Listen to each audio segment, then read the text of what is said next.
Programa informativo de Producción Nacional, con elementos de lenguaje, salud, sexo y violencia, que solo bajo la supervisión de padres, madres, representantes o responsables, es apto para niños, niñas y adolescentes.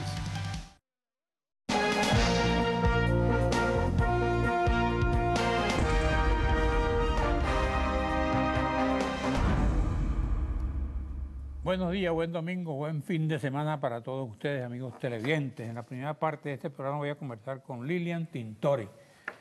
No necesita más presentación. Sin embargo, antes quisiera comentar algo. Hace pocos días murió el general Iván Jiménez Sánchez. Ese es un militar muy querido en la fuerza, en la aviación, a la cual se entregó con un ejemplar profesionalismo. Con Iván pierde la aviación un innegable valor. Su trayectoria la reconocen sus compañeros, amigos y enemigos, a quienes dedicó lealtad por encima de cualquier diferencia política.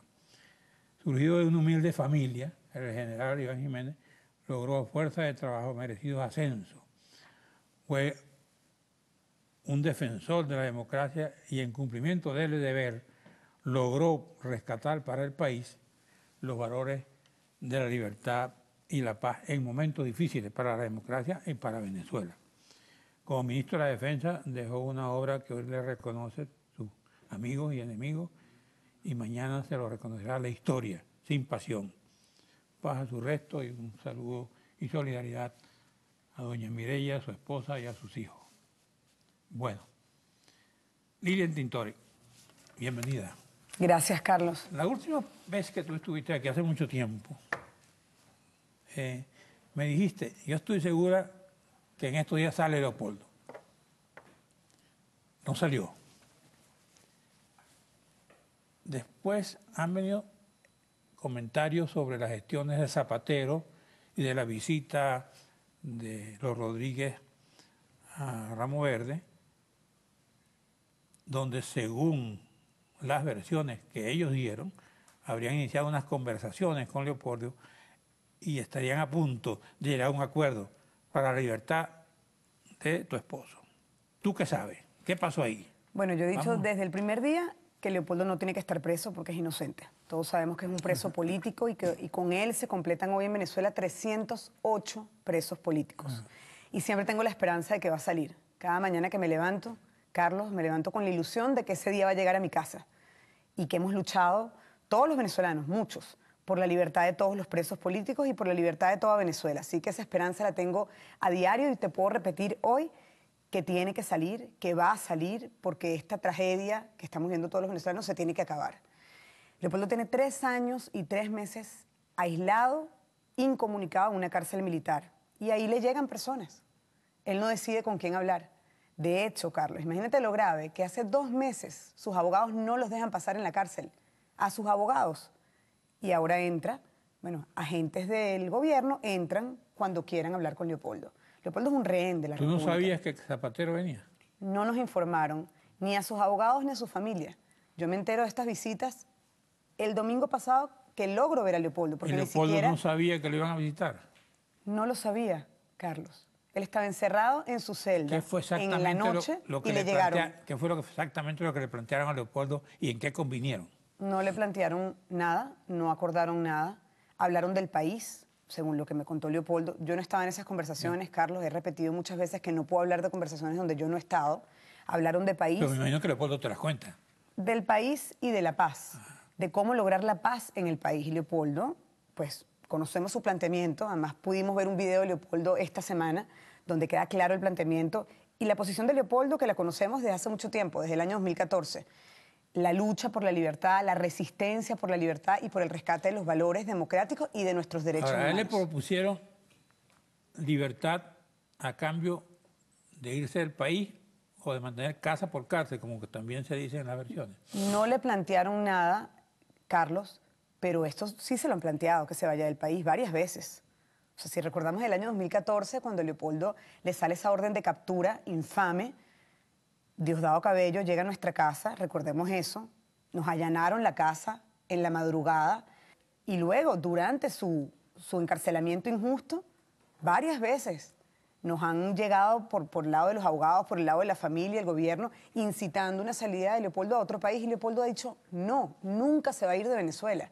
Además ha aguantado demasiado, Carlos. Leopoldo ha sido el ejemplo de la resistencia. Ha aguantado tortura, trato inhumano. A Leopoldo le quitaron la llamada familiar, Carlos, la llamada familiar. Él no puede hablar con sus hijos por teléfono, que es un derecho que tiene todo preso. A Leopoldo lo encierran en una celda sin luz todas las noches. Es el caso de violaciones de derechos humanos en el continente más alarmante. Y esto se tiene que acabar, porque además... Pero no sale a la luz del sol. Sale a la luz del sol, pero no puede mirar a los ojos a ningún otro preso y a ningún otro militar. Solamente lo tratan 4 custodios, que lo hemos denunciado varias veces, y lo maltratan. Le quitan los libros, le dan los libros, no le dan la prensa. Lo limitan, lo dejan encerrado. A veces lo bajan, a veces no. Pero no puede hablar con nadie. Él no tiene una vida como cualquier otro preso, por sus derechos. No porque Leopoldo tiene que tener un trato especial, no. Pero no puede recibir ese aislamiento e incomunicación. Él estuvo 1 año, yo te lo dije aquí en este programa, 1 año confinado. Confinado quiere decir solo en una torre de 4 pisos, sin compartir con nadie. Eso es un trato inhumano y cruel. Y eso hoy lo conoce el mundo, Carlos. Eso no solamente lo conocen los venezolanos. Hoy Amnistía Internacional lo declara presa de conciencia. Human Rights Watch lo ha tomado como ejemplo, como ejemplo de tortura inhumana a Leopoldo ante el continente y ante el mundo, porque en el caso de Human Rights Watch ellos tienen, su trabajo lo hacen en el mundo entero. Es alarmante. Comisión Interamericana, ONU, OEA. Tenemos que ir a un receso. Regresamos con Lilian Tintori.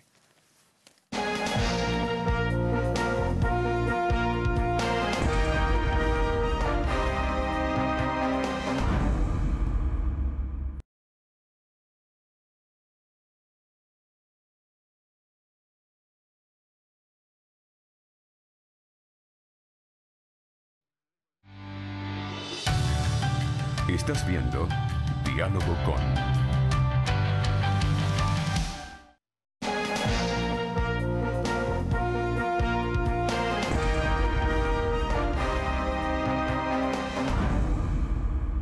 Bueno, aquí estoy leyendo en el Universal.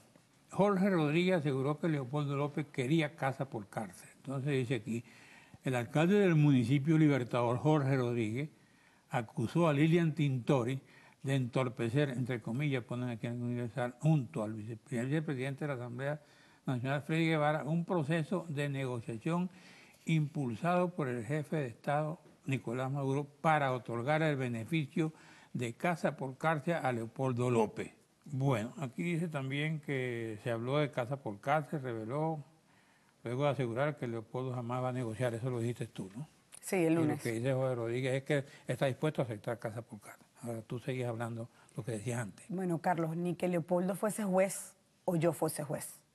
Quien decide una medida como esta no somos nosotros. Claro. Además que, ¿en qué mundo el preso decide su medida? Obviamente cualquier preso que le planteen una salida quiere salir de la cárcel. Y en el caso de Leopoldo no es casa por cárcel, en el caso de Leopoldo es libertad plena. Porque se ha demostrado que Leopoldo es inocente.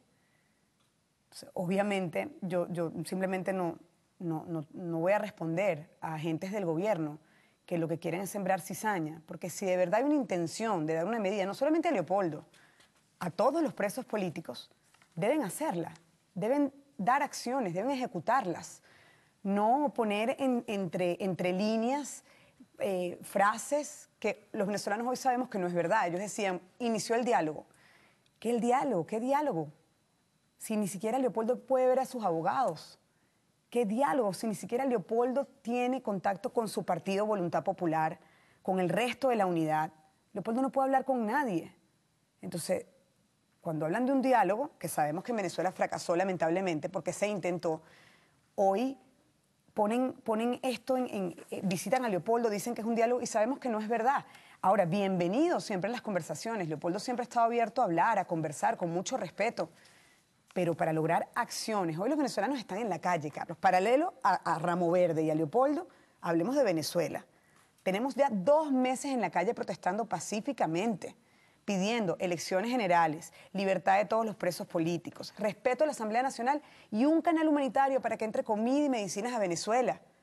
Eso es lo que estamos pidiendo. Y lo piden no solamente los venezolanos, lo pide toda la unidad democrática y lo acompañan organizaciones como la OEA. estamos muy claros en nuestra lucha.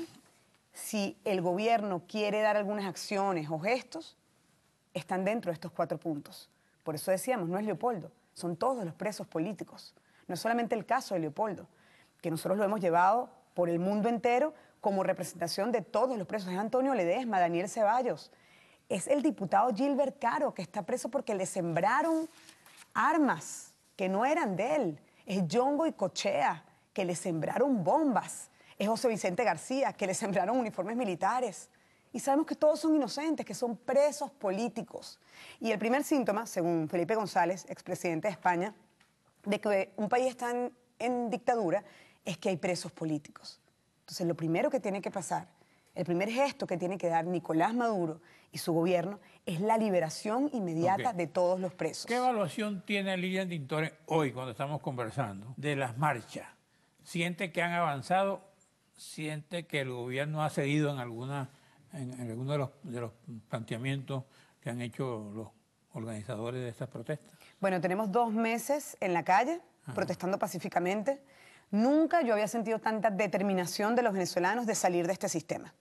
Es una determinación constante, que cada día es más fuerte. Hay marchas grandes, marchas más pequeñas, hay actividades simbólicas, pero la determinación de la gente, Carlos, es lo que a mí me impresiona. ¿No sientes que hay cansancio?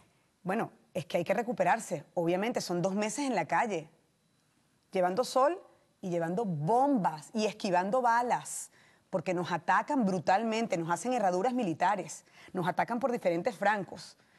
Ha sido dificilísimo, hay muchos heridos, 15.000 heridos a nivel nacional, Carlos. Hoy, hasta hoy, desde el 1 de abril, 67 asesinatos. Tengo aquí el balance que lo damos diario. Hay 3.106 arrestos desde el 1 de abril. Hoy, presentados en tribunales militares, 370, que tú sabes, porque lo sabes, que esto es absolutamente ilegal, irregular. Detenidos aún 1.363 venezolanos y presos políticos 308. Ahora, la determinación es inmensa y cada vez que matan a un venezolano se multiplican 300, 400 personas indignados, llenos de dolor, llenos de indignación, de dolor, de rabia, que yo repito, no se puede convertir ni en odio ni en rabia, porque nosotros no queremos ser igual que ellos. Nosotros tenemos que ser diferentes. La lucha no violenta inspira, motiva, y es no violenta, es sin armas, es de resistencia, es sin atacar al otro, es sin insultar al otro, es sin linchar. Estamos en contra de los linchamientos, lo hemos visto en Venezuela en las últimas semanas. Hay un descontrol. ¿Pero por qué hay un descontrol, Carlos? Porque no hay Estado de Derecho en Venezuela. ¿Por qué hay un descontrol? Porque no hay autonomía de los poderes públicos. ¿Y por qué hay descontrol? Porque la gente se desespera, porque si no tienes la justicia por la fuerza del Estado, la gente quiere hacer justicia propia, que eso está mal. Ahora, la fiscal ha dicho que si denuncian, ella cumpliría y enjuiciaría. En los logros de esta resistencia pacífica podemos hablar de la fiscal general. No solamente de la fiscal, de la institución de la fiscalía, de cada uno de los fiscales que trabajan ahí en ese poder público, que hubo un cambio muy grande, que la institución, la fiscalía, se separa de la dictadura, se convierte en un poder autónomo como ha debido ser siempre y como vimos que no fue por mucho tiempo, y que la fiscal se ha puesto del lado de la verdad, ha declarado con la verdad en las manos y está hablando de derechos humanos, está hablando de autonomía, está hablando que una constituyente como la que plantea Maduro es falsa, es un fraude. Y eso es un cambio que ¿quién lo logró? Lo logramos nosotros. Cada uno de ustedes que ha salido a marchar pacíficamente, con determinación, luchando por la democracia y llamando al despertar de la conciencia, Carlos, porque esta lucha lo que hace es que los venezolanos despierten en conciencia. Hasta chavistas muy cercanos a Maduro están en contra de la constituyente y dicen, esto no es. ¿Han hablado contigo? Han hablado varios con nosotros, ¿Sí? Claro. Sí. ¿Y qué han dicho? Que esto no es, que esto está mal. ¿Qué proponen ellos? Proponen un cambio igual que nosotros. Después del cambio, ¿qué te proponen ellos y qué proponen ustedes para un cambio? Esa es la mejor parte, Carlos. Eso es construcción, recuperación, eso es respeto, eso es democracia y eso es una palabra muy grande. ¿Con quién sustituir el actual Estado? Es la convivencia. Es la convivencia, porque no se trata de eliminar un grupo. Nosotros estamos hartos que nos ataquen, Carlos. Esta semana mataron a otro venezolano Y en el programa de BTV, en programas de BTV, bailaban y se reían, se burlan de los venezolanos. Nosotros no queremos eso.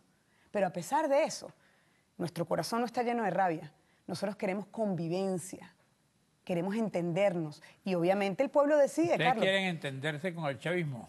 Con quien sea, Carlos, por Venezuela. ¿Cuáles serían esas condiciones? Pero es que yo no las pongo, las pone el pueblo. La gente quiere votar. Por eso. Ajá. ¿Qué más Elecciones quieren? generales para que la gente vote. Y una vez que la gente vote, decide quién va a ser el nuevo presidente, nuevos gobernadores y nuevos alcaldes.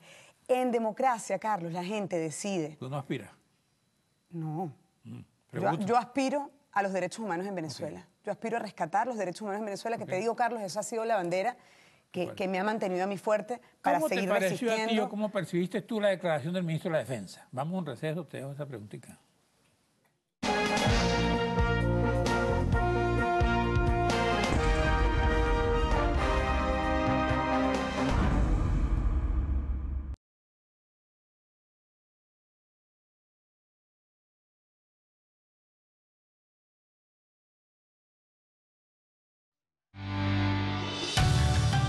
Estás viendo Diálogo con...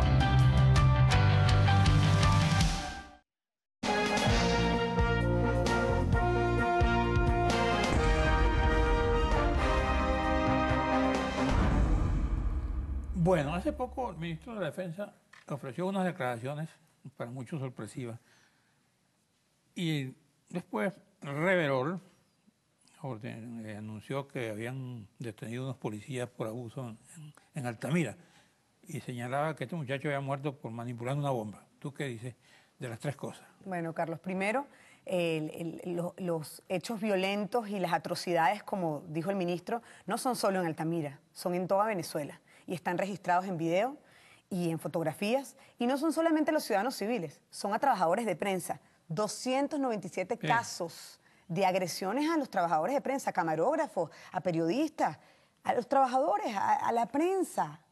Eso no se puede explicar. Detuvieron a unos periodistas de Televen justamente, Bueno, imagínate. arbitrariamente. No, es un abuso. Todos hemos sido víctimas. Todos hemos sido víctimas. ¿Qué pasa? Nosotros hemos llamado a la reflexión a la Fuerza Armada Nacional. Yo quiero explicar esto una vez más porque mucha gente me dice que no lo diga, que no hable de los militares. No, yo sí hablo de los militares. Yo conozco a los militares. Leopoldo está viviendo en una cárcel militar desde hace 3 años. He visto la cara oscura de los militares, pero también conozco la cara de honor, como tú leías, de militares que honran su uniforme, que son de otros componentes. Hay 4 componentes de la Fuerza Armada Nacional, 4. El único componente, la Fuerza Armada Nacional, que hoy está atacando a los venezolanos, disparando a quemarropa, robando, incluso han intentado violar a muchachas que se las llevan presas, es la Guardia Nacional. ¿Te consta eso? Me consta. Lo de los robos, Es la violación. Por supuesto, lo vivimos hace días. Está registrado en diferentes estados y videos. Precisamente por los robos y por las atrocidades que cometieron, incluso la Guardia, con pistolas, disparando. Hay videos, están identificados quiénes fueron. ¿Y eso los otros 3 componentes? ¿Detuvo la acción de la Guardia Nacional? Lamentablemente no. ¿Por qué? El día siguiente atacaron la marcha que iba al CNE con bombas.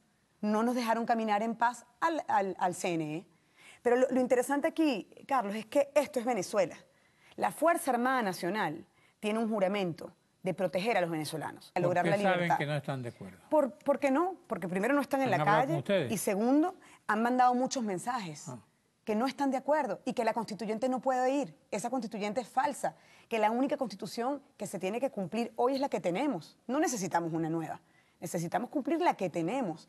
Ahora, eso es muy interesante porque cuando un venezolano hoy ve un guardia, Carlos, siente lo mismo de repente que yo sentía antes, que sientes que uno es igual a todos. Es decir, tú no identificas si es de la Guardia, o si es de la aviación, o si es de la Armada, o si es del Ejército. No, tú dices militar malo, y corres porque te da miedo. Eso no es así. Nosotros tenemos que rescatar el honor de la Guardia Nacional. Y momentos como este se ve quién es quién. Y Vladimir Padrino López está comprometido con crímenes de lesa humanidad. Eso no solamente que dé una declaración, que vaya a la calle y que vea nuestras marchas, y que cuando vea que un guardia dispare, él mismo para esa acción, porque eso es la fuerza del Estado. Es nuestro Estado, no es de ellos, no es de Maduro. Hemos visto también videos del presidente Nicolás Maduro, como dice que nos va a enterrar. felicita a la Guardia Nacional y dice, los vamos a enterrar. Carlos, eso es muy grave. Tú no puedes enterrar al 90% de los venezolanos que quiere un cambio y que quiere democracia y que quiere un nuevo presidente. Él siente que el gobierno está triunfando en su posición. ¿Qué quiere decir él? Claro, en el video donde sale rodeado de la Guardia, que muchos lo vimos, sí dice que ya, que ellos ganaron, que la acción de la Guardia ha hecho que ellos ganen. Pero es que, ¿cómo vas a ganar disparándole al pueblo? Eso es violación a los derechos humanos. Nosotros no llegó a ningún acuerdo, ¿no? Mira, nosotros lo contábamos, y muchos nos creían, otros no. Hoy lo ven. Hoy lo ven en las acciones de la Guardia Nacional y en las acciones del mismo Nicolás Maduro, que cada vez que habla, ataca, se burla, él y sus agentes del Estado, del dolor de los venezolanos, porque en Venezuela hay una crisis humanitaria y por eso estamos en la calle, porque no hay comida, porque no hay medicinas. Entonces, hoy la comunidad internacional está más clara que antes. Se hizo una reunión de la OEA importante porque el tema era Venezuela y esa reunión va a continuar. Ahora la próxima semana va a ser en México y es que la OEA tiene un compromiso. Hay diferencias en la OEA sobre eso. Muy pocas, Carlos, ya muy pocas. Yo esta semana he tenido comunicación con las islas del Caribe, islas que tienen acuerdos con Venezuela hace muchos años, pero es que no hay acuerdo que valga cuando hay violaciones de derechos humanos, Carlos. No hay acuerdo que valga cuando hay dictadura. No hay acuerdo que valga ni petróleo que compre la conciencia de venezolanos o líderes del mundo que tienen que decir basta a lo que está pasando en Venezuela y no puede ser cómplice de Nicolás Maduro. No puede ser cómplice. Y eso lo hemos vivido con amigos del chavismo, con líderes del mundo muy cercanos a Chávez, que hoy dicen esto no es. Esto no es lo correcto. Como Almagro era muy cercano al presidente Chávez. Como Chile, países, Colombia, o sea, países que nunca nos imaginamos que nos iban a atender, no solamente nos atienden, sino que le dan apoyo a los venezolanos, porque no es a nosotros, no es a Leopoldo, a los presos, no. Es al pueblo venezolano que sufre y que no está solo. Nosotros no estamos solos, Carlos. Tenemos el continente con nosotros y por eso yo estoy segura que esto va a cambiar y que lo vamos a lograr. Porque ningún país en una crisis tan profunda puede salir sola. Siempre se ha necesitado a la comunidad internacional. ¿Tú te sientes apoyada por quienes desde afuera, desde adentro, los factores, ¿cómo se llaman? Los sectores fácticos de Venezuela? ¿Te sientes que te apoyan en tu gestión? ¿O tienes deserciones? ¿O estás frustrada por algo? Bueno, esto ha sido un proceso largo, Carlos. Largo. O sea, Leopoldo tiene preso 3 años y 3 meses y desde que Leopoldo está preso yo me dediqué a los derechos humanos y a recorrer el mundo. O sea, ¿tú te sientes respaldada por la mayoría? Sí, porque es que yo soy una venezolana que soy parte de esas venezolanos que queremos un cambio. ¿Qué dice tu familia? 90% de los venezolanos quieren cambio. ¿Qué dice tu familia sobre todo esto? Que hay que seguir luchando. Están llenos de fe, de esperanza. Rezamos juntos. Estamos separados como muchas familias, regados. ¿Cómo separados? Bueno, no podemos vivir juntos en un mismo país, no podemos vivir juntos en un mismo lugar, porque el ataque, la represión, la falta de oportunidades, la falta de trabajo, como miles de familias. Y la lucha también es por eso, por lograr encontrarnos de nuevo. ¿Ya le has logrado explicar a tus hijos la situación del padre? Claro, ellos saben toda la verdad, Carlos. Toda la verdad. Saben que su papá está preso. ¿Qué te dicen? Por luchar por un país. Saben que su papá fue alcalde y que hizo una muy buena gestión en Chacao y conocen los parques, las plazas, los mercados, los colegios que hizo Leopoldo en Chacao. Y sueñan con que su papá pueda hacer eso en toda Venezuela junto con sus hermanos de la unidad. Ellos me dicen todo el tiempo que cuánto falta y esperan que llegue a la casa. Y cada vez que les digo, les tengo una sorpresa, y es que los voy a llevar a, no sé, al parque o a comer un helado, me dicen, es papi, llegó a la casa papi. Es una ilusión que tienen a diario. Es difícil, es muy duro, pero no me quejo, porque pienso en muchas mujeres que no tienen a su esposo. ¿Tú ves a tu esposo candidato presidencial en algún tiempo? Yo veo a Leopoldo, Carlos, donde la gente lo quiera ver. Leopoldo es un político. En el BTV dicen que es un monstruo. Pues sí, es un monstruo positivo. Es un líder que arrasa, que tiene un olfato político impresionante, que ha crecido mucho en la cárcel. Y lo veo sirviendo a Venezuela. Lo veo haciendo gestión. Lo veo armando un grupo de gente preparada, de empresarios para rescatar a Venezuela. Ama Venezuela. Leopoldo ama Venezuela, ama su país. ¿Cuál es la posición de la MUD y de gente como Capriles en el caso de Leopoldo? Bueno, todos piden, como pedimos todos, la libertad de todos los presos. Yo creo que hoy en Venezuela nadie le desea cárcel o mal a nadie. Y creo que todos han luchado y todos han sido atacados también, Carlos, todos. Todos. Si no estás preso, te inhabilitan, como se lo hicieron a Capriles. Si no estás inhabilitado, estás amenazado por tus hijos. ¿Usted siente en el poder persiguiendo a alguien? No. ¿Siente rabia por alguien? No. Eso es un proceso interno y Cuando se supera. Cuando hablas, te impulsa el odio. No. ¿No? El amor. Bueno, gracias. En la próxima parte voy a conversar con Jesús Faría.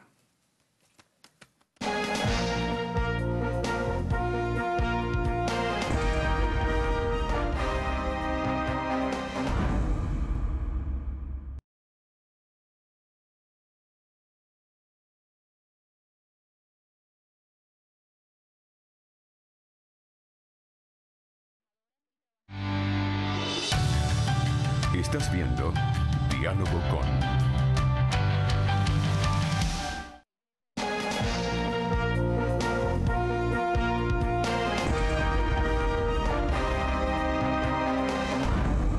Bueno, estoy con Jesús Faría.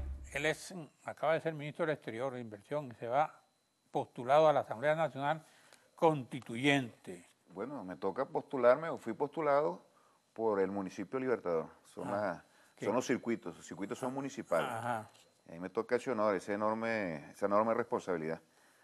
Está bien. ¿Y tú vas directo a la campaña para la constituyente del cargo que tienes? Sí, ya estamos en la precampaña.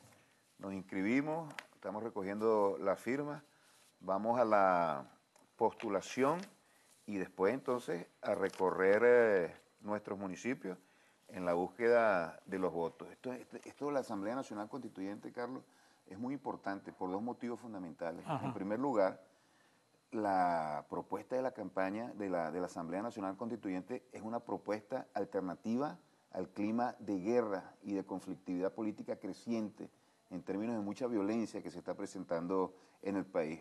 En cualquier campaña electoral, y más aún una de carácter constituyente, se presenta un gran debate, una gran discusión, una confrontación, pero de ideas y de enfoques. Y eso es lo que queremos nosotros, imponer un clima de paz, de diálogo y de entendimiento, como lo establece un régimen democrático sano, que pueda ir reduciéndole los espacios y arrinconando a los violentos, a los que quieren alterar la paz del país, a los que quieren imponer la guerra en esta ¿Y se nación. puede lograr la paz arrinconando al otro? No estamos arrinconando a un sector de la población representativo muy importante, solo aquellos sectores y actores que apuestan a la guerra en este país para conquistar el poder. Harían todo lo posible por incendiar este país, no lo han podido hacer. Harían todo lo posible por incendiar este país. En 60 días de manifestaciones muy violentas han causado decenas de muertos, destrozos a la propiedad pública, destrozos a la propiedad privada. A ese factor que promueve el intervencionismo extranjero, están aliados con la OEA, están aliados con Washington, están aliados con el Comando Sur, a esos sectores que promueven el clima de paz, que invierten fortunas gigantescas para generar caos y zozobra en el país. A ese es al que nosotros queremos arrinconar. Y si tú haces una encuesta, ¿Y eso no más son- del 80%, eso no es la oposición? esa es parte de la oposición, y más del 80% de este país está abierta y categóricamente en contra de una confrontación. Pero tú violenta divides a la en este oposición país. en dos sectores, Sí, sin o lugar divides a en dudas. uno solo. ¿Cómo haces tú con la oposición que votó el 6 de diciembre, por ejemplo? Ahí- que obtuvo los votos que obtuvo para tener mayoría en la Asamblea. La oposición no es homogénea. La oposición no es monolítica. Hay sectores de la oposición que apuestan a la constituyente y se han reunido con la comisión presidencial que ha establecido y que ha llamado y que ha convocado el presidente Nicolás Maduro, en primer lugar. Y en segundo lugar, dentro de la oposición, que se inscribe en la MUT, en lo que llama la Mesa de la Unidad Democrática, que ni es unitaria y mucho menos democrática, por lo que han demostrado de una manera muy clara y muy categórica, ahí hay serias divisiones. Ahí hay factores que prácticamente chantajeados y tremendamente presionados por los sectores de mucho poder violento, no se atreven a hacer planteamientos que se encuentren en el contexto del debate y del fíjate tú que la diálogo. oposición dice lo contrario de lo que tú me estás diciendo. Por ejemplo, aquí tú uno de los opositores dijo, no, estamos invitando a los chavistas descontentos por la constituyente, incluyendo el grupo Jordán, incluyendo a Evan y a otros, que vengan a la oposición a unirse para derrotar a la constituyente. Pero entonces hay cuatro toletes, dos de cada lado. Ningún sector es monolítico, absolutamente, pero yo creo que es una tremenda exageración. Y un sobredimensionamiento que no se corresponde con la realidad, ubicar a estos sectores que antes participaron, sectores no, individualidades, que antes participaron dentro del chavismo como actores con algún tipo de protagonismo y algún tipo de arraigo en los sectores populares. Esos son sectores realmente microscópicos, muy minúsculos.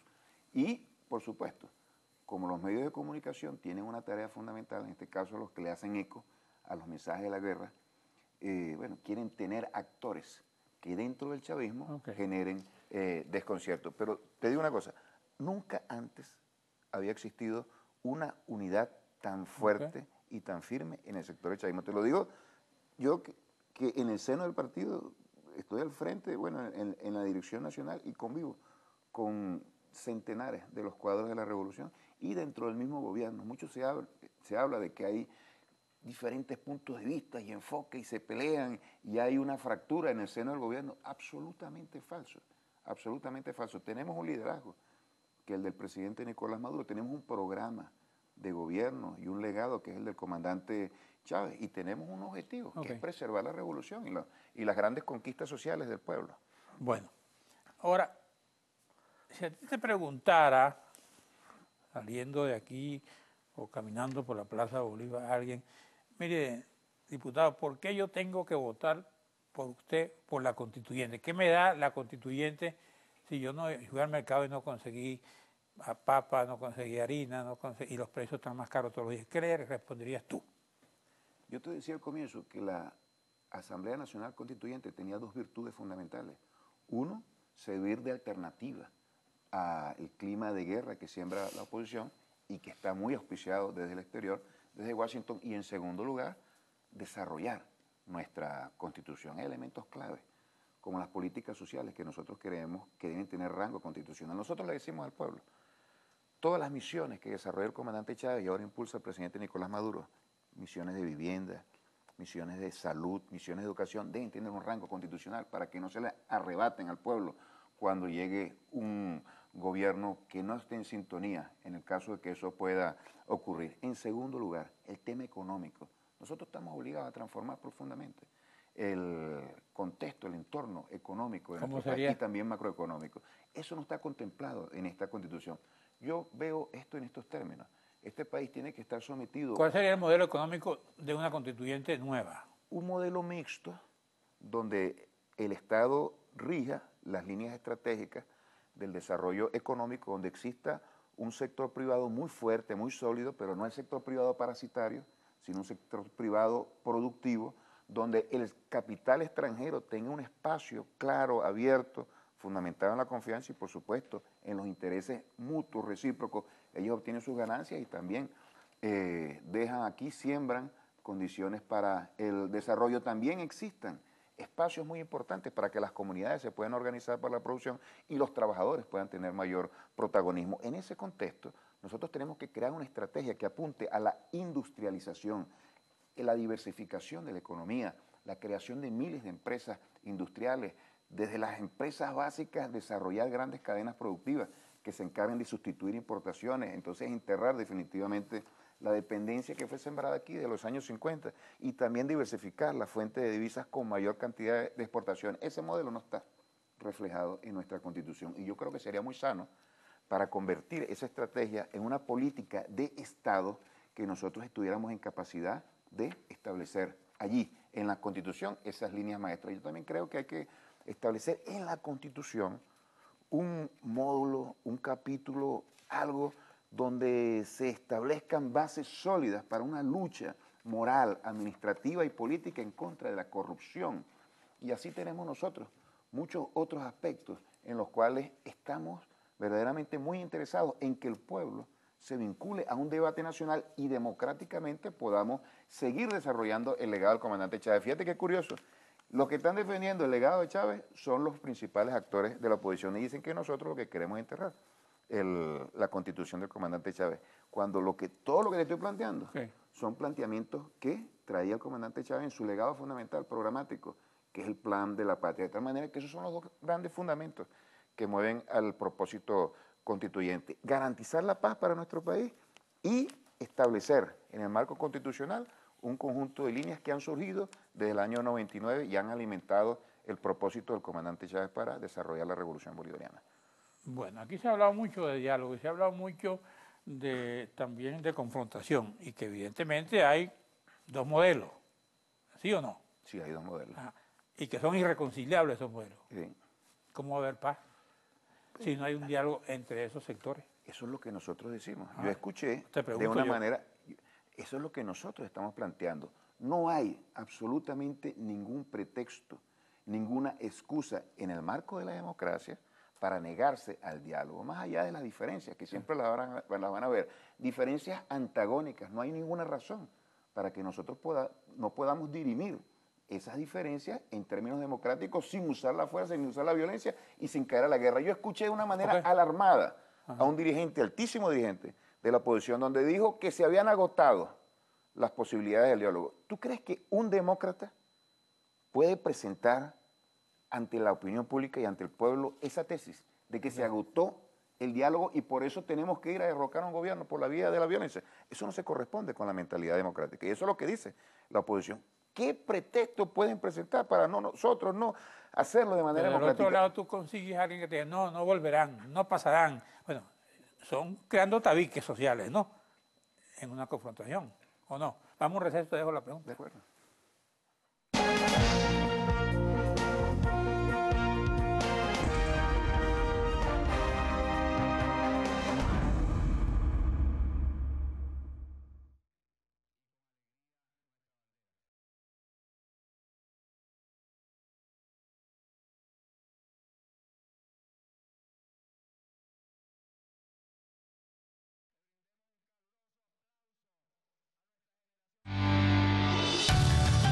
Estás viendo Diálogo con.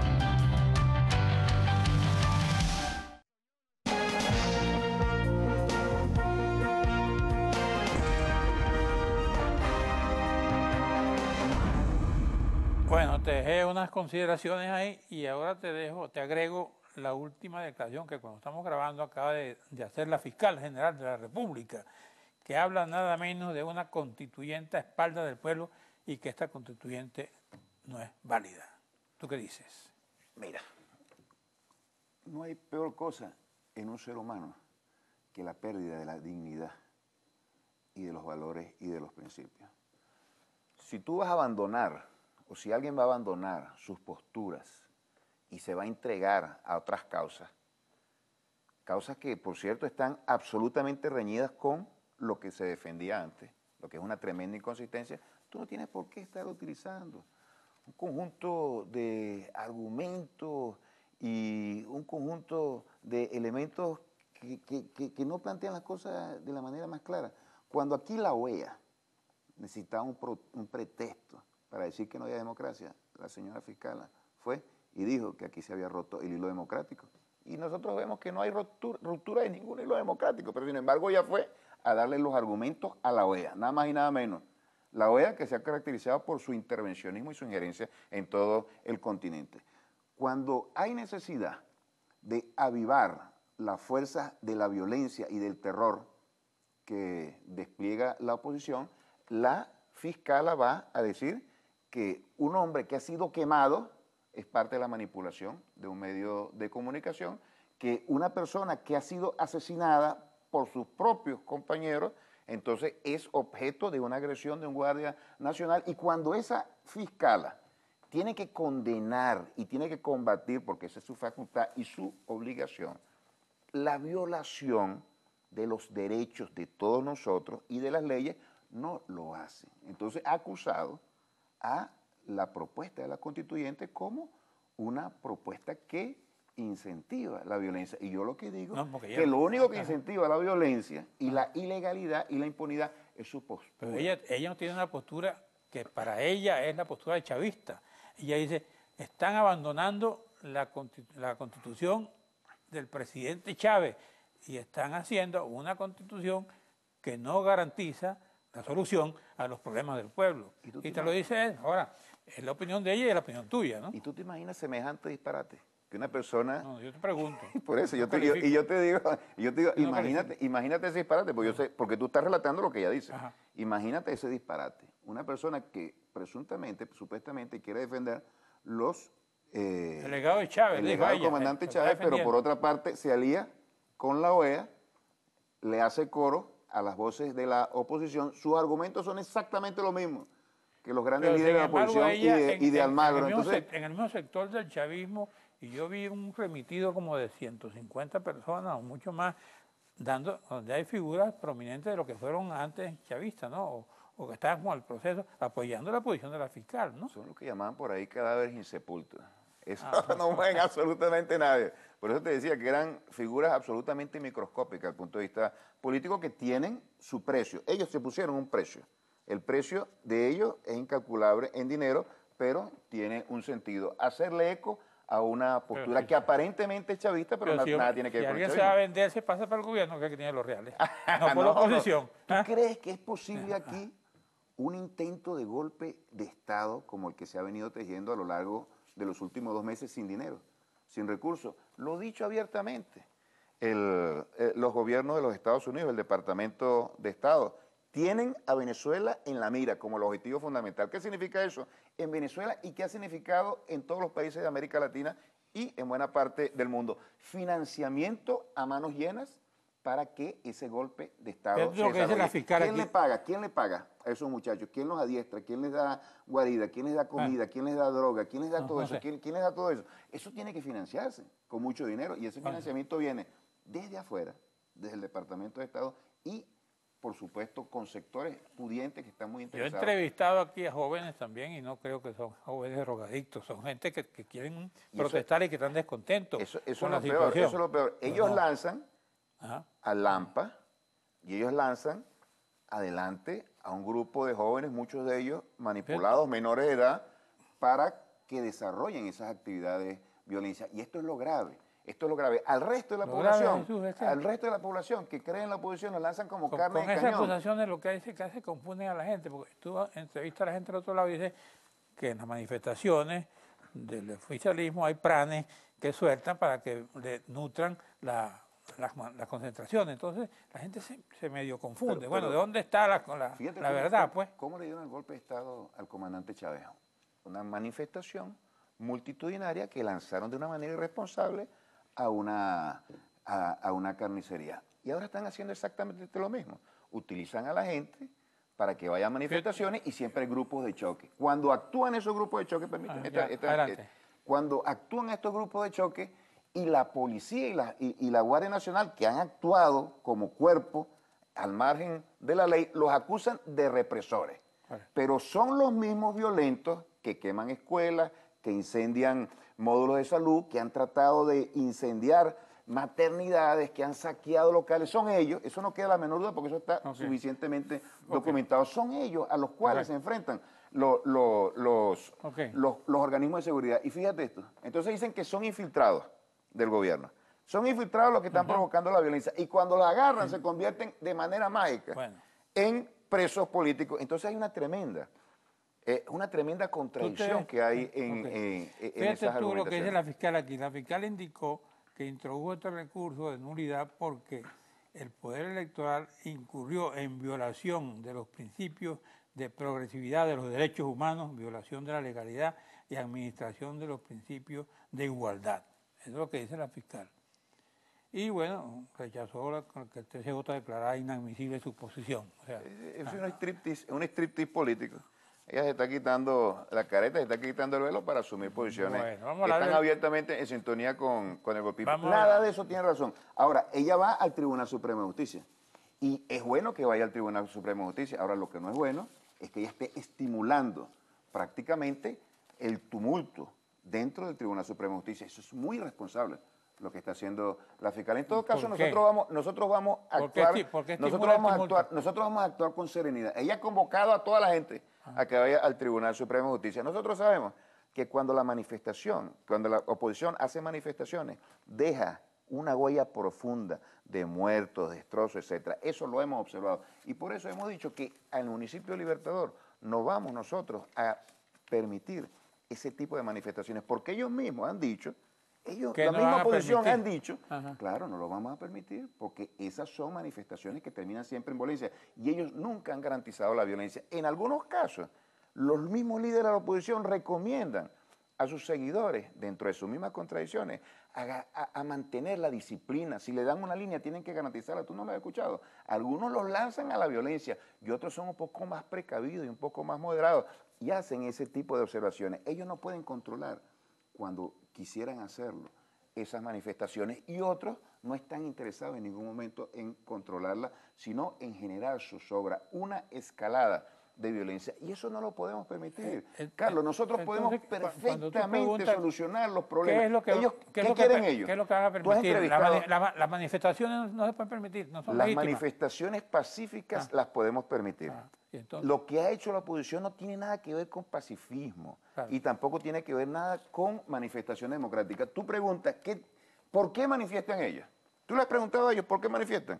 ¿Querían elecciones? Tienen elecciones de gobernadores. Y no solamente tienen elecciones de gobernadores, tienen una elección de la Asamblea Nacional Constituyente. Querían elecciones presidenciales, generales. Bueno, tienen una elección que está por encima en sus facultades de las presidenciales. La desecharon. Entonces, ¿qué es lo que quieren? Quieren derrocar al gobierno. Quieren derrocar al gobierno, Carlos. En definitiva, nos vamos a matar unos a los otros. Eso es lo que nosotros estamos impidiendo con la Asamblea Nacional Constituyente. Jesús Farías se ve sentado con constituyentes y constituyentes frente a Capriles, frente a Leopoldo, frente a la gente que controla los partidos de oposición. Nosotros convocamos a una Asamblea Nacional Constituyente para que todos participaran. Los que se negaron a participar allí son los que dicen que tienen la mayoría del 80% de los votos, que el gobierno es una camarilla, y si tienen la mayoría, ¿por qué no participan? ¿Tú ves algo más plenipotenciario que una Asamblea Nacional Constituyente?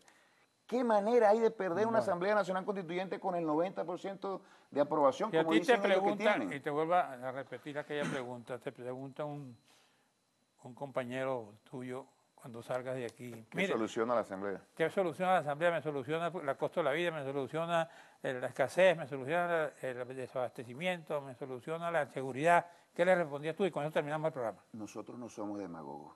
Nosotros no vamos a hacer como la oposición, que dijo que ganando la Asamblea Nacional iban a acabar con los problemas del país, fundamentalmente con la escuela. No somos demagogos. No le vamos a decir que vamos a acabar con los problemas. Nosotros vamos a garantizar la paz con la Asamblea Nacional Constituyente y vamos a convocar al pueblo para que profundicen un texto legal, normativo, político, tan fundamental como la Constitución, y de esa manera poner al país nacional en sintonía con su voluntad política y con su voluntad de acción, en sintonía con un objetivo.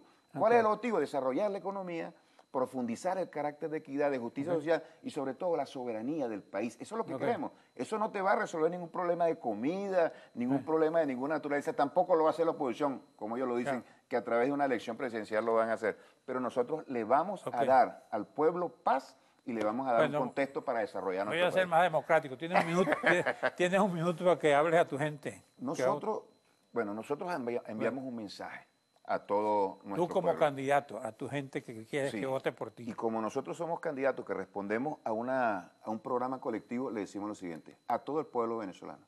La única opción que tenemos nosotros de salir de esta espiral de violencia que ha impuesto la oposición de manera servil a intereses extranjeros es participando en un proceso democrático, donde todos voten.